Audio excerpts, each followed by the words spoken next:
Hello everyone, the Honest Collector, here to give you the truth on the Jakks specific Sonic the Hedgehog 3 Dr. Robotnik, or Ivo Robotnik here. This figure is definitely different from the rest that has been released. You've got figures like Sonic here, you got figures like Tails as well. And definitely different in terms of the entire drawing board here. Now, whether Jakks executed this human figure good, we will get onto that in a second, because let's get this out of the way. No matter what, it's an improvement of that Sonic 2 Ivo Robotnik figure there. Now, also different, I actually have the box for this guy. It's open and torn, but I have the box for him. Here it says Ivo Robotnik, which makes me think that we're gonna get the other one in the third wave when we get Super Shadow. Or not third wave, but the next wave that he's in, we're gonna get Super Shadow. But yeah, so here with the others in the first wave, you have Sonic, Tails, and Shadow. This figure has 20 points of articulation, and the reading at the top says Ivo Robotnik proves that you can't keep an evil genius down for long and sets his sights on world domination. No big deal. Which I think is kind of funny. Here you have the figure, I don't know what kind of pose, but anyway, looking at the actual figure itself, is it any good? This guy doesn't come with any accessories, since everything was put into the paint sculpt and detail and articulation for this figure. The head sculpt already, it has the smallest resemblance to Jim Carrey. Not crazy, but like I'm not expecting like perfection when it comes to these, because these are only $15, and if they're gonna do a human figure, it does look good enough. It looks pretty damn good. I don't know how his goggles are staying up, but don't worry about that.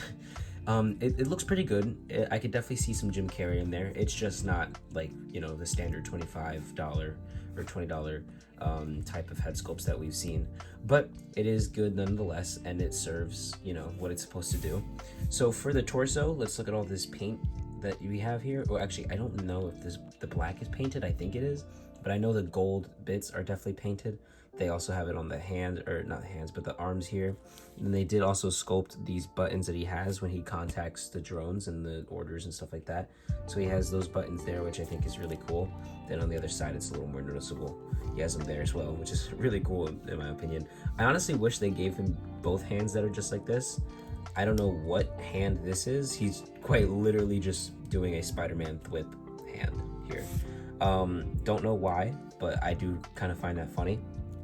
So yeah, you have the actual ball joint, not ball joints, but the hinge joints here. They're actually black on the outside to match this, which I think looks really good. It would have been way more jarring if it was just all red or all black. But yeah, the legs definitely are too far apart from each other.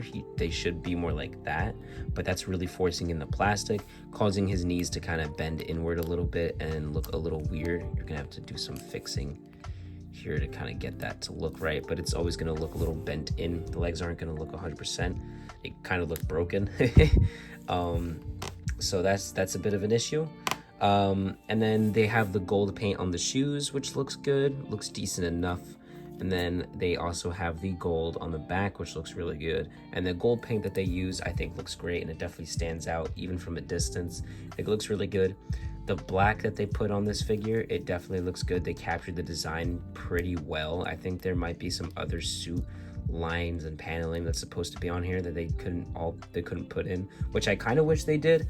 But at the same time, if they wanted to charge $20, give us a little bit of a taller figure, give us some more detail, a little bit better articulation, some better legs, I definitely would have took it. If I paid the $20, and me and many other people paid $20 for these Mario figures, I definitely would have been cool with them bumping up the price to give us a good, because I know Jakks can deliver if they really had like the actual budget and like everything like that, and they really could.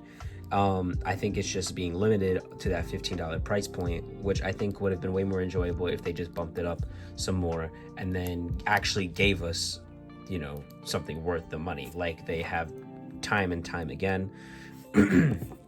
But yeah, so the design overall, while you can definitely tell it's being held back, it looks really good. and I really do like it. And then onto the articulation, that head does not look up at all. I'm guessing it's on a single ball peg there, not even a peg, just a ball. So yeah, barely any side to side either, but he can look all the way around, so that is good. Then for the arms, you have these butterfly joints, which is kind of stuck on that one, so it's very limited, not really gonna get you anywhere. It's just kind of like gonna put them forward like that, but it's nice that they're incorporated in there. You can put some shoulders back if you wanted to, which is okay. Then the arm moves above 90, which is great. And then you have the bicep swivel there. Then you have the single jointed elbow, which gets you to 90 right there. And then this kind of has its own swivel, but like a little bit. And then you have the wrist swivel there, and then a hinge, so you can put them up and back a little bit. Do some Spider-Man whipping action there, which is cool. And then the same thing on the other hand as well. Although for me, it works better on this hand. I think it's just the way it's made, but it looks really cool. But yeah, so obviously move the arm all the way around, and then the torso is actually really good. The side to side movement is really good. And then back, he moves back a bit, quite a bit, but then he actually moves forward quite a bit, and like that's just more than what I've seen. It's more than the Sonic figure, any of the Sonic figures, the actual Sonic and Shadow, and I mean like the animal ones. So that's pretty cool. And then obviously twist all the way around like that. Diaphragm joint's very good. This plastic is so soft, it's like very pliable, so that way like it really doesn't get in the way of any articulation. Like his leg kick up this high, which isn't bad. I would definitely wish they kick up more. We could like do something like that.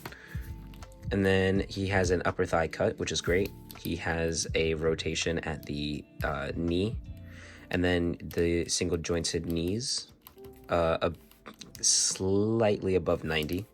Then he has a ball for the ankle, so that he has a ball and a hinge, so it can pivot like that. And then it can move this far down, that far up, which is great. And then obviously it can swivel.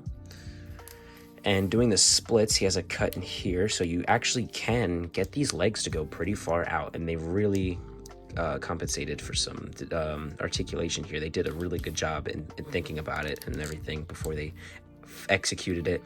The execution is done pretty good for a figure like this. And yeah, that's going to be it for the articulation. Actually, can he? No, he can't kick back at all.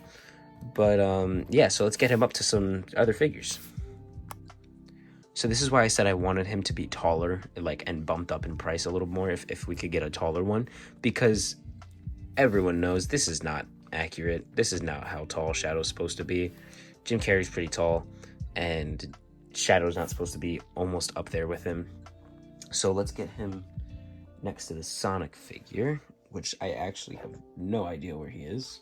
Here he stands next to the movie Sonic and movie Tails. This is all from the same wave here. This is all the first wave in one shot.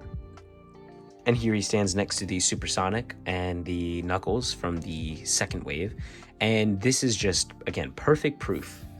Knuckles is supposed to be way shorter. Way shorter. But if you actually look, he is a little taller than Robotnik. Just by this point right here. A little taller. Which is really inaccurate, and I don't really like, because now the only figures that it really does fit in scale with him is the 4-inch ones with barely any articulation, and those things are like gone now. They're not easy to find, especially for a normal price or decent price or acceptable price. So yeah, Sonic is still shorter, which I don't mind as much, but when you realize that he's still going to be next to this Knuckles and this Knuckles towers over him, it gets annoying. But yep, so here's how those scale. Here he stands next to the 5-inch Mario and the 5-inch Luigi from the Mario movie. Here he stands next to the Sonic Prime Shadow and Sonic Prime Sonic Grim. Here he stands next to the 4-inch Sonic from the video games from Jakks Pacific as well, and the Jakks Pacific 4-inch Classic Sonic. Here he stands next to the video game Knuckles and the movie 2 Knuckles from the second wave. And here's how Knuckles and Sonic look from the same wave next to the Robotnik. This is both from movie 2, so they're a lot shorter. Here's how he stands next to the Omega figure and the 4-inch Mario. Here's how he stands next to the Rusty Rose. And here he stands next to Hobo Spider-Man. So what are my final thoughts on this figure? This definitely could have been better. I honestly, like, this is the one time where I'm asking if they could have increased the price, because I know that Jakks could have delivered, and I trust them that they would have done a really good job. He's just giving us an absolute killer Jim Carrey Dr. Robotnik figure. And yeah, so it just leaves some to be desired. But this figure on its own is still really good. I really enjoy the aesthetic of this figure. I like having this figure in my collection. And it definitely does a good job at capturing that movie Robotnik look. And it's still really good. It's fun to pose around. It's fun to just get him to stand next to these figures. It's really fun to pose him with them, and you know, now there's so many more things I can do. This figure definitely still adds a lot to the fun factor, and it's definitely a good pickup. It's just not as strong as the other releases that Jakks is way better and more, it seems like, more comfortable at doing and able to do at this $15 price point. So with all that being said, I'm going to give this Ivo Robotnik figure a 6.5 out of 10. Definitely the weakest so far in terms of rating. But that's because it's not even really because this figure is just so bad. It's just because all these are so good and so much more fun that, like, you know, this just brings it, you know, down a little bit. Had too much fun with all these figures over here, but that definitely doesn't mean that this figure's bad, nor am I crapping on this figure. I think they still did a really good job for what they could do, and it's still a lot of fun. And that's gonna be it. So if you guys enjoyed, please give this video a like, and if you're new, subscribe and turn on a notification bell so you know when I post more videos like this, and so I can give you the truth on the next figure. Thank you guys so much again for watching. Spread peace, love, and be greater together, and I'll see you guys in the next one. Bye.